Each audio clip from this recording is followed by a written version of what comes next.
Hey, what's going on? It's Quinn David Furness. Welcome to my show. Quinn David Furness presents the Beantown podcast.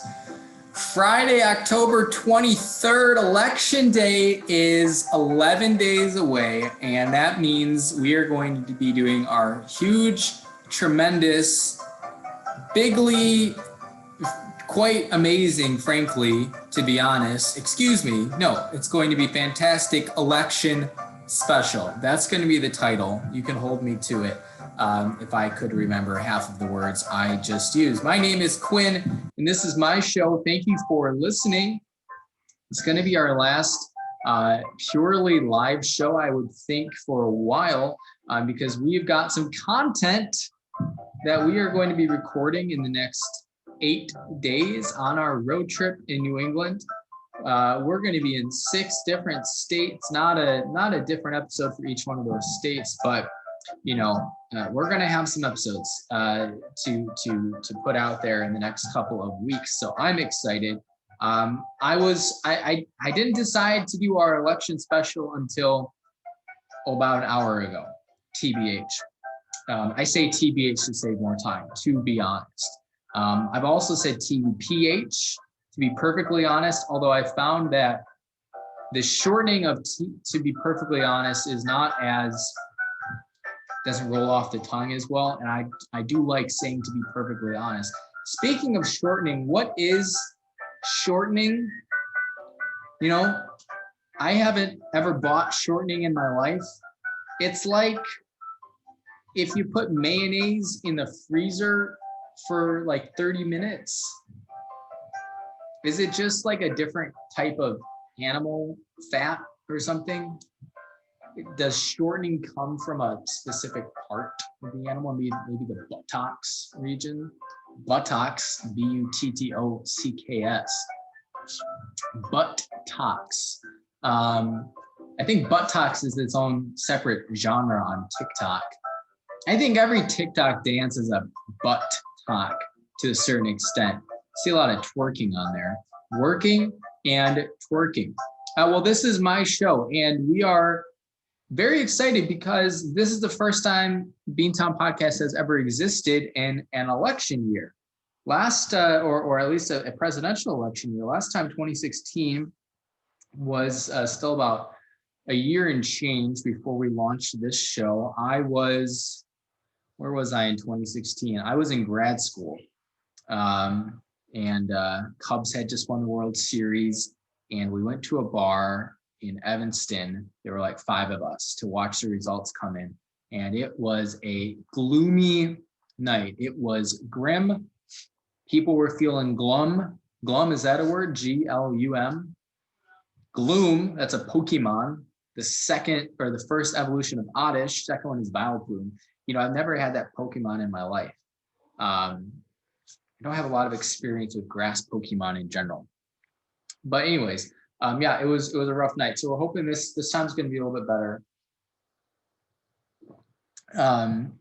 I think I'll just be at home. But that's still 11 days away. But there's so much happening for me in the next week that I wanted to get this episode in, and I didn't want to have to come back from my trip, which I get back next Saturday night, Halloween. And then, it's still all day Sunday to record, but I'm just going to kind of take it easy. If you are listening to the stream right now, just note, it took me 4 minutes to mention this. We have a live video. Well, it was live when I recorded. It's not as live now. But we're recording, actually, I'm doing something different, something I've never done before. This is episode 140-ish. 146, something like that, the Beantown Podcast. And I've never done this, but I think it's a good idea. I am recording on Zoom using my own personal meeting room. And the reason I wanted to do that is because I'm going to do some screen sharing, because the whole point of our election special today is to share with you my interactive map. I'm going to show you my predictions for every individual state, and we're going to see what the numbers add up to. It's going to be exciting, and we're going to have little tidbits and anecdotes along the way. I think it's going to be very exciting, very fun. So that's what we're doing. So if you are just listening to this and you want to see Obviously, I'm going to be talking you through it as we go through our map here. But if you want to see the results in real time, or if it's election night and you're looking for some guidance, some previews, some predictions, go to the YouTube page. Just search my name on YouTube, Quinn David Furness. You'll find my channel. Go ahead and subscribe. Smash that like button and smash that subscribe button.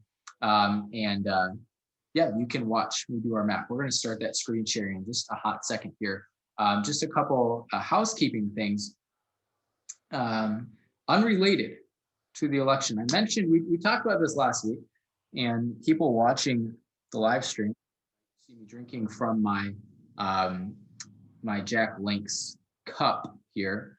Here's doing a little something funky. What is going on? Wrong side. I talked about Peter Kay of Bachelorette fame and how he has a paid partnership with Jack Link's, which just floored me. Last week's episode, in fact, I think was titled Jack Link's Betrayal, which is apropos, if you will. I messaged Peter Kay on Instagram, slid into those DMs a couple of days ago, and have yet to hear anything back, which is not a great sign. But we'll keep fighting that good fight. And then speaking of Instagram, we were talking about potential sponsorships and partnerships. There's this one brand, Vincier Wares, who I could legit get something going. Here's what it is. They're offering me 60% off anything in store. And then they're saying, after I make my first purchase, I get a brand ambassador code that I use to distribute to you all beanheads out there for the show. Something like use code QD to get 20% off your first order, something like that. And I get some commission off of people who use my ambassador code. There's a lot of numbers going around. Don't get bogged down by the numbers. I actually had a dream last night where I did a show where I dealt with differential equations on the show, which would be very loud neighbors outside. Yeah, because I don't know if the stream picked that up. That's Richard, who lives upstairs. We'll do a separate show on Richard at some point, because he's got 2 dogs and he doesn't own a leash, which is fun. What was I saying? Oh, but I go to the store because I'm like, yeah, I mean, this seems like a pretty good deal for me, regardless of, I'm not trying to make any money off of this. I don't care. I'm just doing this for the show so that I can physically run an ad for Vincier Wares and be legit and be like, use code Quinn for 25% off. Because we're just trying to legitimize the podcast here. I know it's taken 150 episodes, but we're getting there. Every episode, small progress. But I go to their store and it's just like a very average fashion site. They've got their angle is like the cool graphic tee. So it's like Melania's, I don't care to you jacket, like that sort of thing. And everything on their website, here's how it's listener discretion is advised when you listen to the Beantown podcast. Number 1, will occasionally some language. Number 2 is just generally terrible. It's bullshit when you see every single item on their online store is $99. Doesn't matter if it's the shirts, the jackets, the booty shorts, the tongue rings, it doesn't matter. Everything is $99 flat. And I'm not paying $99 for a t-shirt or a toe ring. It's just not my style. And so even with this 60% off, these things would be like $35, whatever. But I don't know. I'll take one more look at it, but I'm not feeling great about it. And the biggest thing is, as much as it would be like a cool, fun joke to be able to do an ad read where I'm use code Vincier Wares, etc. I'm not going to send you all to this store where things are $99 just to get 20% off or whatever it is, because that's just silly. So that's kind of my thought process there. But we are taking baby steps. We're getting closer to legitimizing. In fact, I had someone else reach out to me on Instagram about 2 days ago, asking about partnerships, and I messaged them back. Haven't heard anything. So we will keep you posted.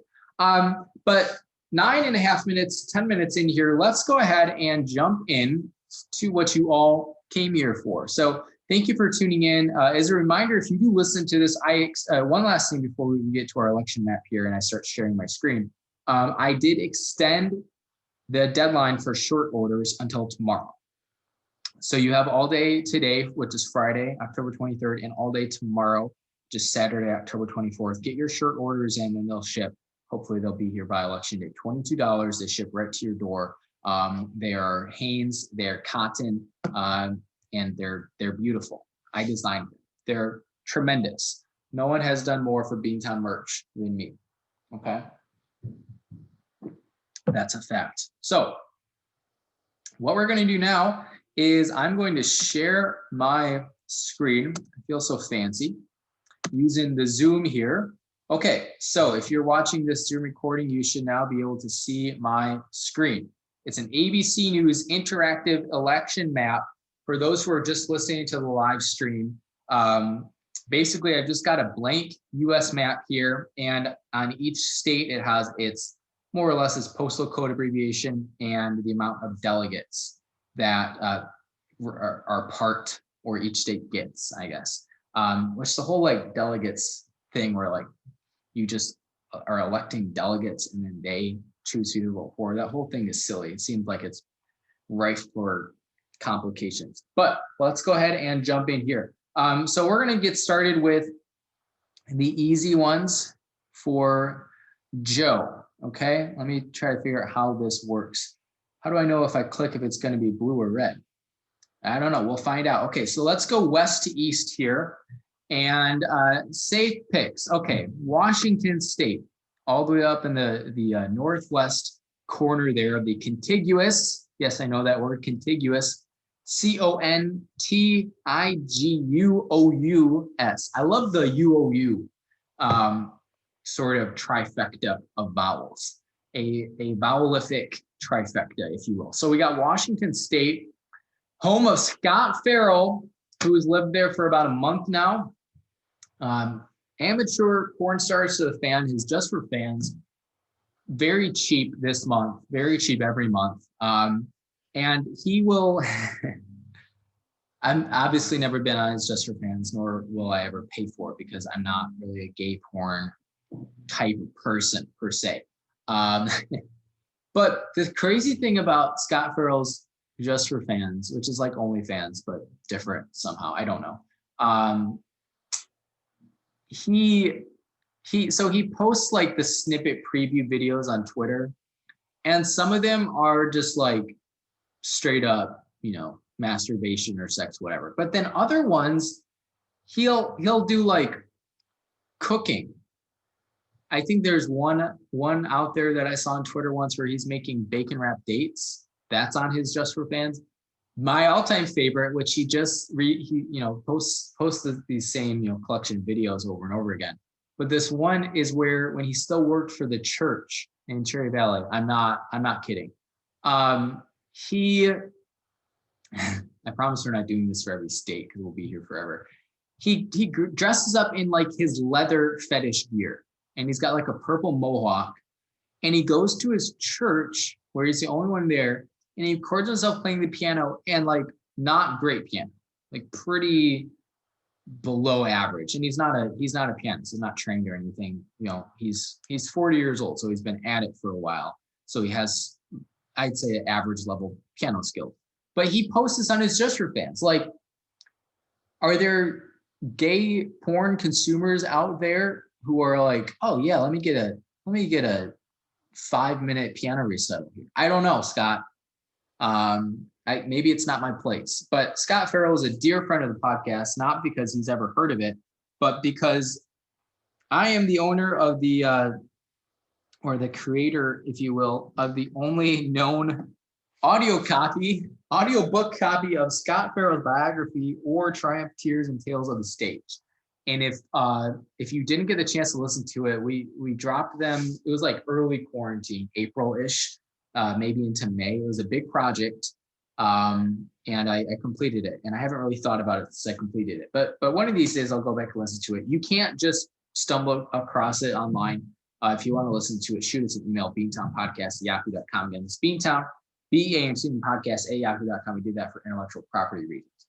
Okay, so let's move on here. That was Washington State. That's 12 delegates. Again, we're going to start off with the easy ones, the no doubters for Joe, and then we'll do the no doubters for DJT here. Oregon, which is an interesting one because when I think of Oregon, I think of like, not redneck is a derogatory term, but I basically think of rednecks. But there's enough people in, Portland and the college towns, Eugene and Corvallis, to where they are making Oregon blue. I wonder when the last time Oregon was red. Maybe like, I don't know, Bush or something. I have no idea. I don't know the history of it. Oregon is 7. Again, we're going west to east here. I guess we should start with Hawaii. Hawaii gets 4. That's Biden. I never been to Hawaii. Only one of these states I haven't been to, and I'm still salty about that. California, that's a big one. 55 delegates. California, also an interesting state. I don't know what the breakdown of blue to red is in California in terms of popular vote. Someone could look that up. But we've got California for Joe. Okay. Other Democratic strongholds here. New Mexico. Not a place I've spent more than 24 hours in my life. Seems pretty safe to be blue. Colorado. That's where all the cool Democrats go. All the Silicon Valley guys go there after they retire. That's going blue. Other lockdown blue states as we go west east here. Illinois, Chicago, we've got 3 million people. The rest of the state, or Chicagoland has what, 7 million people? The rest of the state has, I don't know how many people. Let's look it up. But I am a proud Illinoisian, and I submitted my vote for Joe Biden. So I am helping the cause here. Illinois is 12.67 million. So what is that? Basically 75% of Illinois' population is Chicagoland, which makes sense. And certainly not every single one of those people are blue. There are a lot of rich white Republicans and poor white Republicans that I know of. Lots from my hometown, but there's too diverse. Illinois blue. Okay, what else do we have here that is for sure blue for Joe? Looks like we're going northeast now. So we have Virginia. Again, you think of Virginia, and when I think of Virginia, I think of like south-ish. But there are just so many people in the DMV on the Virginia side of DC that it's going blue, and it's not a question. DC gets 3 delegates. That's 3 more for Joe. That's like the bluest voting section there is, I think. Someone might check the math on it. Maryland, another state like Virginia, where I used to live for 2 years, has a lot of backcountry red folks, but there are just so many people in the DC suburbs and in Baltimore, where Baltimore proper is essentially 600,000 votes for the Democrat. That's just the way it is. So you got Baltimore, New Jersey, or Delaware. Delaware, I don't know, is it a swing state? I don't know, but Joe's got it locked down considering he's from there. Jersey, super blue, just how it's going to be. New York, super blue. Again, I'm sure there are some people in upstate New York that go red, but even among upstate New York, those people seem a little bit more chill than the backcountry people in Illinois, who seem to be almost all red. You at upstate New York, it's a little bit more mixed. That being said, I'm going to be in Utica on Monday night, and I'll keep you posted. I'll let you know. The rest of New England here, or not the rest, all of New England here is red, or excuse me, is blue. And I know New Hampshire is semi in play, but it's going blue. It's been blue. It will be blue. Vermont, New Hampshire, Massachusetts, Connecticut, Rhode Island. Then you got Maine, which is this weird little guy, which someone might have to explain to me. I don't really understand why. So Maine has 4 delegates, but it's broken down into 2, 1, and 1. So we need some sort of election expert, because I know there's someone like Maine's 2nd congressional district. I don't know why that stuff is separate. And I know Maine's 2nd congressional district is a toss-up. But honestly, we're giving it all of Maine to Joe. I think he's got the Northeast locked down. Okay, so scanning our map here, that's 217 lockdown delegates for Joe Biden. And if you're watching the live stream, I hope you are enjoying it so far. What we're going to do is do our lockdown states for Trump. Then we're going to take a quick ad read break, and then we'll come back to discuss swing states.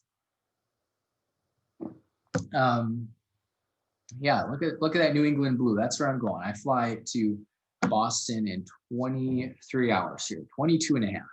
All checked in for my flight. First flight since the first weekend of February when I went to Austin, Texas. We'll see how it goes. I haven't been to O'Hare in a long time. I used to be at O'Hare like every week, and I have not been there since February. So should be exciting. Okay, let's do the same thing. West to east, states that are slam dunks for Trump. Starting with Alaska, beautiful state. Unfortunately, there's only like 17 people there, and they're all Republicans. Okay, Alaska, oops, so we have to what? Okay, if you click it twice, then it goes red. So that's what we're gonna do. Idaho, same thing as Alaska. There's like 20 voters there. They all vote for Trump. Montana, super red. Wyoming, super red. All those Cheney holdovers. I think his grandkids make up 15% of the voting population. Utah, I in my mind / in my heart, I try to have higher hopes or standards for Utah because it's just a really pretty state. And I think they could have a lot going for them, but it's super red. Those Mormons are very white and basically one party voters, and that's abortion. So it is what it is. Let's see, what else here is lockdown red? Lots. The Dakotas, north and south, super red. Nebraska also has like a breakdown of red and blue. And I've seen like it's gonna be tricky for it to go completely red, but I think it's gonna go completely red. And maybe I shouldn't call it a knockdown, slam dunk, if you will, but I think it is gonna be that way. Kansas, red. Oklahoma, red, definitely. We got this whole big belt here. Missouri, red. Anyone who's seen Ozark knows that. Arkansas, red. Louisiana, red. Mississippi, red. Alabama, red. Tennessee, red. Tennessee is another state like Utah where I want to have higher hopes. But the thing with Tennessee is you got Memphis, which is somewhat blue, and then outside of that, even Nashville, where usually you go to these big urban centers, you have these big urban centers in red states that are blue, like Austin, Texas, to a certain extent, or what else is a good example of this? Columbus, Ohio, I think is pretty blue. Indianapolis is purplish. Detroit, I guess Michigan isn't a knockdown red state. Atlanta for sure. Anyways, but Nashville is not one of those cities. Nashville is very red. It is one of my least favorite cities in America. Anyways, moving on here, the slam dunk Trump states. Kentucky, super red. Louisville, I don't know the politics of Louisville super well, so I can't even comment, but there is a fairly significant proportionate African-American population in Louisville, but not enough. Indiana, Trump country, also Papa's mini donuts. And I gotta tell you, I've never asked about Papa's politics, which I think if Papa ever wants to have his own podcast segment here, Papa's politics and cheese curds, go for it. We'll invite you on anytime. But Papa, just by looking at him, pretty sure he's voting for Trump. West Virginia, beautiful state. There's 24 people there, and they all love Trump. Although I feel like Trump hasn't really done anything for West Virginia. Maybe that's not the case, but it feels like he doesn't really care. South Carolina's going Trump. Big Lindsey Graham fans down there. And I think that does it for like I think everything else we have here are swing states. What we still have, if you're not watching the map, if you're just listening to the stream here, we've got for swing states, Nevada, Arizona, Texas, Minnesota, Iowa, Wisconsin, Michigan, Ohio, PA, North Carolina, Georgia, and Florida. Everything else has been divvied up. And right now we're sitting at 217 delegates for Joe Biden, 126 for Trump. So Trump's got some work to do. Now, granted, some of these quote swing states that are on here are, like probably gonna go for Trump, but he's got a little bit of an uphill climb here. So let's go ahead and read some ads here quickly, and then we'll come back. We're trimming the fat from this Beantown podcast 2020 election special, and we're just telling you the facts straight up, like a Paula Abdul hit. Okay. Home Pride, Oregon. Are you tired of selling your house for less than a quarter of what it's worth, all because you cannot find a reliable home inspector in time? Well, Oregon listeners, I got good news for you. Home Pride Inspection Services in Bend, Oregon is Central Oregon's hottest new home inspection provider, with home inspection services including things like heating and cooling, roofing, plumbing, and so much more. Home Pride Oregon is both contractor certified and home inspection certified, so you know that you're getting the good stuff every time, all the time.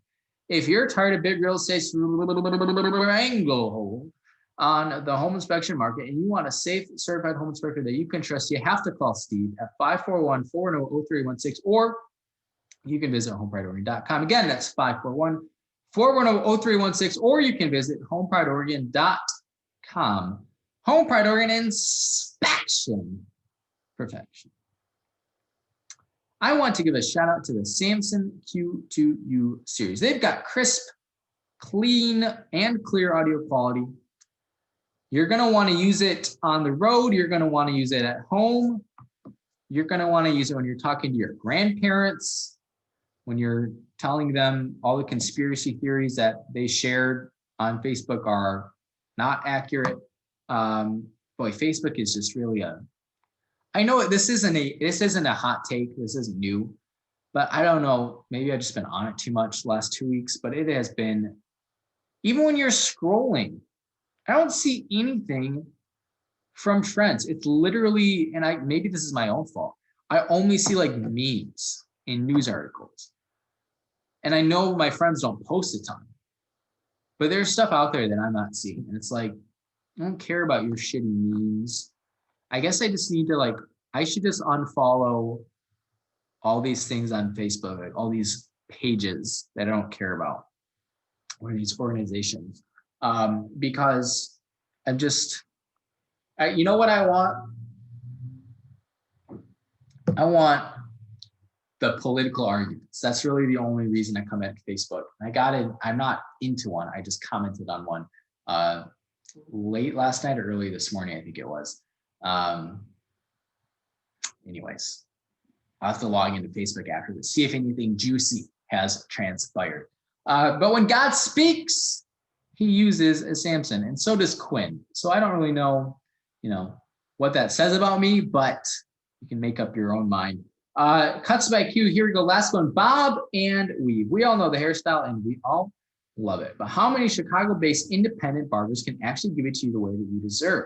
Enter Cuts by Q. It's like Enter Sandman, but different. Cuts by Q has been independently owned and operated since 1995 and is probably one of the better barbershop operations serving Chicago, Cook County, Northwest Indiana, and the greater Chicagoland area. That was smooth. From beehives to bangs, faux hawks to flat tops and everything in between. Gotta call Cuts by Q at 815-298-7200, or you can email cutsbyq@yahoo.com. Again, that's Cuts QUTZ by Q@yahoo.com. We're gonna change up the tune, same lyrics, but change up the tune just for the election special.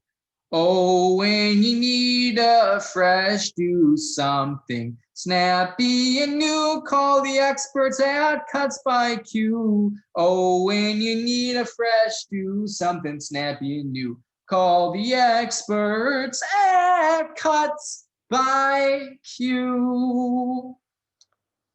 Not bad, considering that was completely on the fly. I'm kind of proud of myself. Not too proud of myself, but just slightly. Okay, welcome to the second half of the Beantown Podcast 2020 election special. If you're just joining us, that's weird, but you missed 30 minutes of great political commentary content.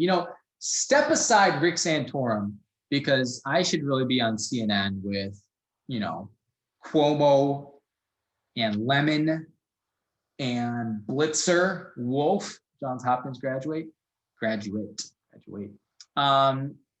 Quinn should be the next one, because I've got hot takes. Like West Virginia is going red this year. They really need to. They need to send me on assignment, because I know how to talk to these people. Okay, I'm just gonna pick and choose states from here on out. But let's try to hit some of these close to locks at this point. And I realize with this first state I'm about to bring up, I guess this one is still in play. Trump's done some campaigning there, but I don't think it's actually in play for this election. And that is Minnesota. One of my favorite states, Minnesota. If you don't know the Weird Al Yankovic song, Biggest Ball of Twine in Minnesota, you got to go listen to it. It's a great folk ballad. And also, meaning to listen to this song again. I'll try to remember after this. Portugal the Man had been really quiet for a long time, like 2 years. They really hadn't done anything. They released a song, 2 weeks ago, something like that. That's pretty catchy and features Weird Al Yankovic. So go check it out. I don't remember what it's called, but if you just, YouTube or Google Portugal the Man, Weird Al Yankovic, you'll find it. And it's pretty catchy. Okay, so Minnesota's going blue for Biden. Let's find one that's going red. That's going to be Texas. Texas, as the population becomes more and more diverse, I'm a firm believer that Texas is slowly slipping. And you see it in the polls. I mean, this year, the fact that it's close to a toss-up right now indicates this. The fact that Beto almost beat Ted Cruz indicates this.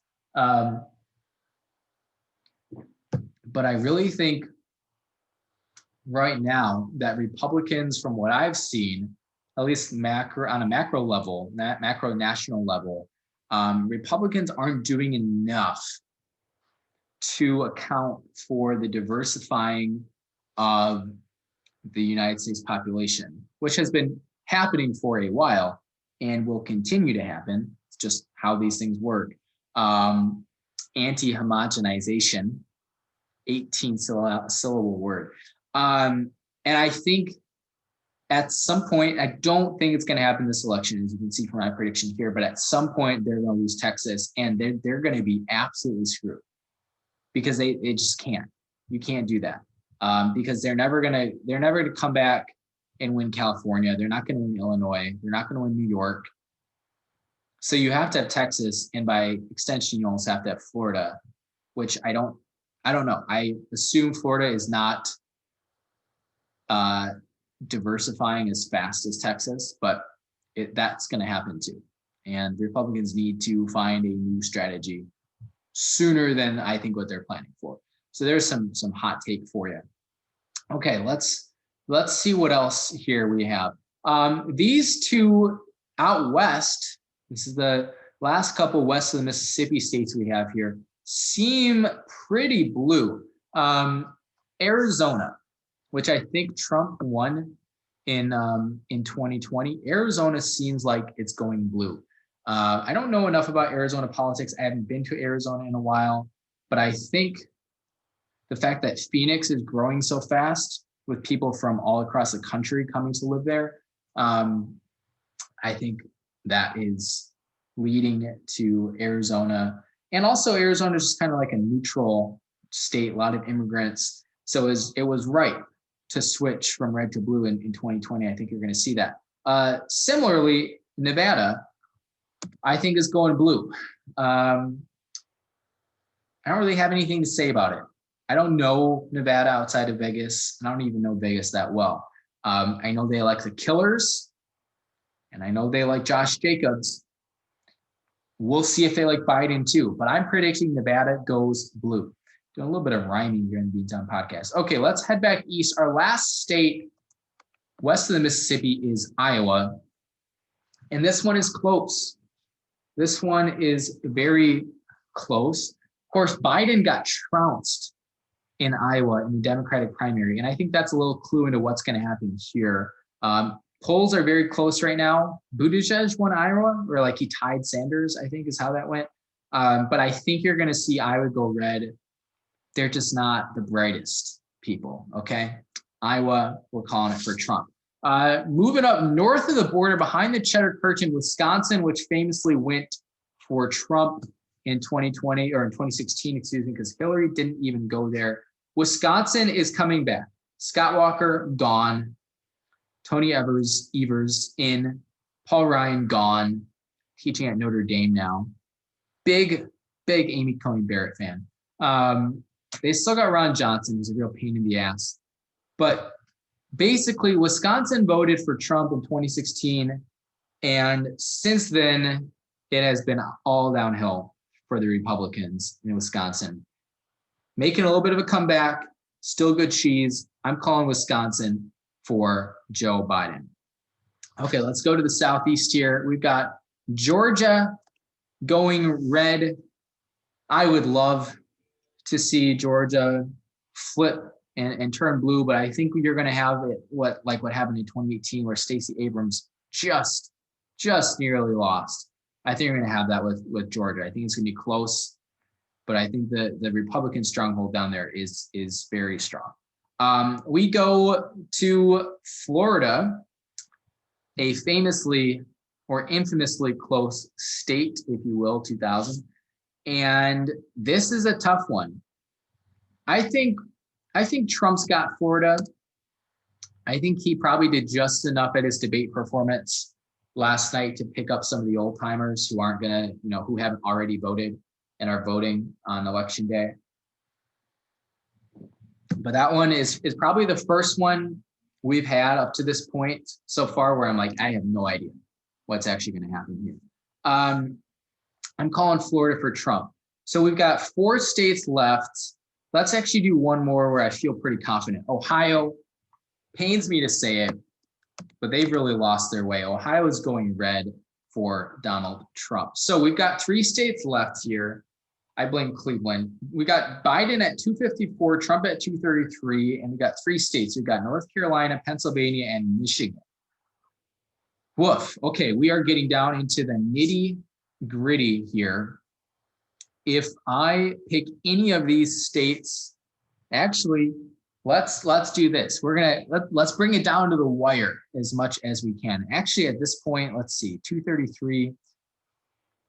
If we give North Carolina to Joe Biden, which doesn't necessarily seem intuitive, but it just seems like he's doing well there. We've got Biden at 269, 1 delegate away from winning, and Trump at 233. At this point, there's no clear winner, which I don't know what happens if neither candidate reaches 270. Is that the House decides, something like that? Which would mean at this point, Biden's won, I assume, if that's how that works. Because even if Trump were to win Michigan and Pennsylvania, that would give him another 36. Oh, wait, that would put him over. That would put Trump at 272. Okay, so we are going to have a winner here. So, knock on wood, because I would really love to not repeat 2016. But man, all signs are pointing towards Biden taking Michigan and Pennsylvania. We're making both of those blue. Michigan, Detroit, and its suburbs are coming out strong for Biden. The Obama administration bailed out the auto industry, and they have not forgotten. The kidnapping plot against Whitmer, indirectly bad for Trump, or maybe directly bad. People are not happy about that. Biden is winning Michigan. And then Pennsylvania, huge toss-up, huge battleground state, very much east versus west. You go to Philly, like Detroit, like Baltimore, pretty much everyone there is going for Biden. Plus, he's got kind of home court advantage there in eastern Pennsylvania. New Jersey country, upstate New York, a little bit more backwoods than your traditional blue state, but still, that's Biden country. You go to Western PA, it's more Ohio, West Virginia, Pittsburgh, steel country, manufacturing. Here's the problem, though. Biden is good with those people, knows how to talk to people, whereas Hillary had no idea what she was doing and didn't make an effort to know what she was doing, way too elitist. Biden is not. He's from Scranton / basically Wilmington. Those are his people. That's where he grew up with. You still have lots of pro-Trumpers in Western PA and Central PA to a certain extent, because that's basically Western Maryland and West Virginia. But it's like a home game for Biden in Pennsylvania, and I don't think he's going to get upset at home. So there you have it. We have our map all selected here, and I should take a screenshot. I'm actually going to do that, so I can compare this in 11 days to what actually happens. Although I'm sure there will be some states where things are not called on November 3rd. That being said, I'm going to save this. Save as election prediction. I am not good at talking and typing at the same time. I wish I was, but I'm not. Election prediction. Okay, consider it saved. I could close out of this. That would be helpful. Oh, snipping tool is not responding. That's helpful. Okay, we're back. So there you have it. We got Joe Biden at 305 projected delegates, DJT at 233. I didn't take any big risks here. I pretty much followed what the polling's saying. I would say I played it, and this is even, I feel like I played this safe for Trump. If you're looking at the map here, because we gave Trump Texas, Florida, Arkansas, Ohio, and I felt like the only thing that was maybe a little aggressive for Biden was giving him North Carolina.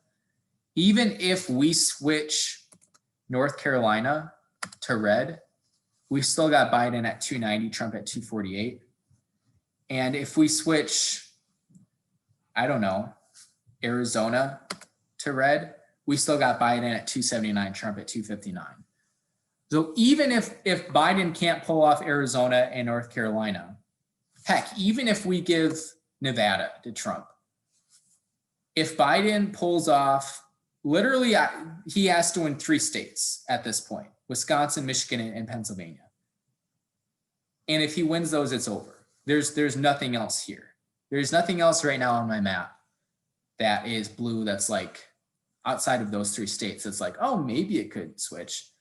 I don't think Minnesota's in play, and I don't see anything else here. I mean, I've heard rumblings about New Hampshire. I don't think it's going to happen, but I'll let you know because I'm going to be there on Thursday. So that's what we had. That's our election special. Take one good last look. That was tough. One good last look at the map here. This wasn't my final map, which you're seeing on the screen here. This was kind of giving Trump some 2 states, North Carolina, or 3 states, North Carolina, Arizona, and Nevada, which I consider to be pretty much all set for Biden, with the exception of North Carolina. I think Biden's going to win those states. So let me turn them back blue. And there you go. That was our final prediction. 305 to 233.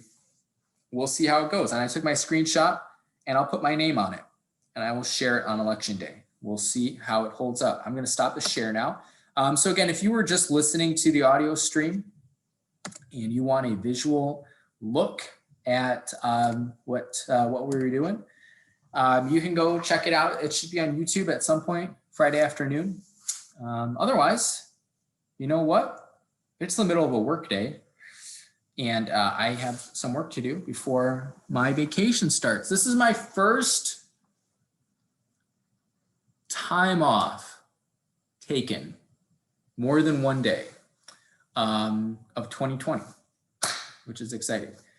I still have between now and the end of the year, 14 days of vacation that I'm taking, a week this next week, full week before Christmas vacation starts.